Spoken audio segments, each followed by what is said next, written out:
पाकिस्तान का नाम बदलकर अब आतंकिस्तान कर देना चाहिए। ऐसा इसलिए बोला जा रहा है कि आपने देखा भारत ने जितने भी आतंकवादियों को पाकिस्तान में जाकर चुन चुन कर मारा है, उनको पाकिस्तान में इस प्रकार का सम्मान दिया जा रहा है। पाकिस्तान के झंडे पर चांद का निशान बना हुआ है। पाकिस्तान को कम से कम वो चांद के तो इज्जत करनी चाहिए। पाकिस्तान में आतंकवादियों को ऐसा सम्मान दिया जा रहा है। उनके पाकिस्तान के आतंकवादियों की शव यात्रा में वहां की सेना के लोग और वहां के नेता ऐसे जा रहे हैं जैसे कोई बड़ा समाज सेवी या कोई बड़ा राष्ट्रीय अध्यक्ष की शव यात्रा में जा रहे हो। दोस्तों, बेशरम बनकर कैसे रहा जाता है दुनिया में, पाकिस्तान से आप सीख सकते हैं। पाकिस्तान एक ऐसा देश है ना तो खुद तरक्की करता है और ना किसी दूसरे अपने पड़ोसी को तरक्की करने देता है। दोस्तों, ये सच्चाई उसकी सारा देश और सारा विश्व जानते हैं, पर सब मजबूर है, सब अपने अपने फायदे के हिसाब से पाकिस्तान का उपयोग कर लेते हैं। आप अमेरिका और चाइना से सीख सकते हैं। अमेरिका और चाइना बहुत अच्छे से पाकिस्तान का उपयोग कर रहे हैं। जब चाइना को ऐसा लगता है कि किसी चीज़ में पाकिस्तान उनकी मदद कर सकता है और भारत को कमज़ोर करना है, तो चाइना ने पाकिस्तान को पकड़ रखा। एक यही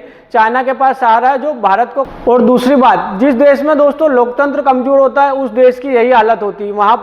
वहाँ की जनता को खाने तक के लिए अनाज तक के पैसे नहीं मिलते।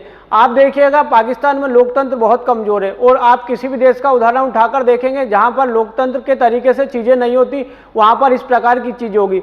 पाकिस्तान में शुरू से अभी तक अगर हम उसका इतिहास देखें तो पाकिस्तान में एक ही परिवार राज करते हैं। पहले खुद राज करते हैं, फिर उनके फैमिली मेंबर आके राज करते हैं। आप देखिए स्टार्टिंग से चौधरी परिवार, गिलानी परिवार, भुट्टो परिवार और अभी नवाज शरीफ का जो परिवार है वो पाकिस्तान की राजनीति को एक तरीके से जकड़े हुए हैं। दोस्तों, किसी तीसरे व्यक्ति को इनका परिवार मौका ही नहीं। अब यहाँ पर बहुत सारे लोग समझते होंगे यदि पाकिस्तान को कहीं पर भी आतंकवादी पकड़ा जाता है तो 70 से 80% पाकिस्तानी लोग या पाकिस्तान से उसका कुछ ना कुछ कांटेक्ट निकलता है।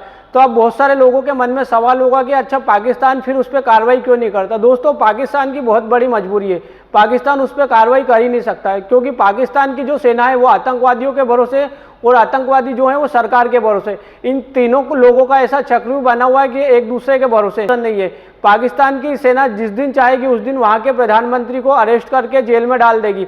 आपने पुराने पाकिस्तान के प्रधानमंत्रियों का इतिहास देखा होगा, उनके एक पुराने प्रधानमंत्री इमरान खान अभी तक जेल में ही है। आपने देखा होगा भारत ने अभी तक हजारों पाकिस्तानी आतंकवादियों की लिस्ट पाकिस्तानी सरकार को सौंप दी होगी, पर वहां की सरकार कार्रवाई नहीं करती, क्योंकि आतंकवादियों के भरोसे तो सरकार चल रही है, तो फिर वो कैसे कार्रवाई करेगी। वहां की सरकार ना तो सेना के खिलाफ जा सकती है, ना सेना आतंकवादियों के खिलाफ जा सकता है। दोस्तों, इस कारण पाकिस्तान सब देशों में बदनाम है। आप देखेंगे पाकिस्तान के लोग हैं अभी अमेरिका, चाइना, जापान में भीख मांगते हुए आपको दिख जाएंगे, क्योंकि पाकिस्तान का पूरी कंडीशन खराब हो चुकी है। पाकिस्तान की सरकार के विरोध वहाँ की जो आम जनता है, जो थोड़े बहुत वहाँ पर अच्छे नागरिक बचे हुए हैं, वो भी पाकिस्तान की जनता का विरोध, पाकिस्तान की सरकार का विरोध करते हैं। पाकिस्तान से आप देखिएगा बलूचिस्तान जो है वो पाकिस्तान के विरोध में, बहुत सारे एक पंजाब प्रांत है वो पाकिस्तान सरकार के विरोध में। जब भारत से पाकिस्तान का युद्ध हुआ था तो वहाँ के तो कई राज्यों ने, कई प्रांतों ने भारत से युद्ध लड़ने तक का मना किया था। पाकिस्तान जैसे घटिया देश के बारे में आप लोग क्या राय रखते हैं, हम भारतवासी क्या राय रखते हैं, आप लोग कमेंट करके जरूर बताइएगा।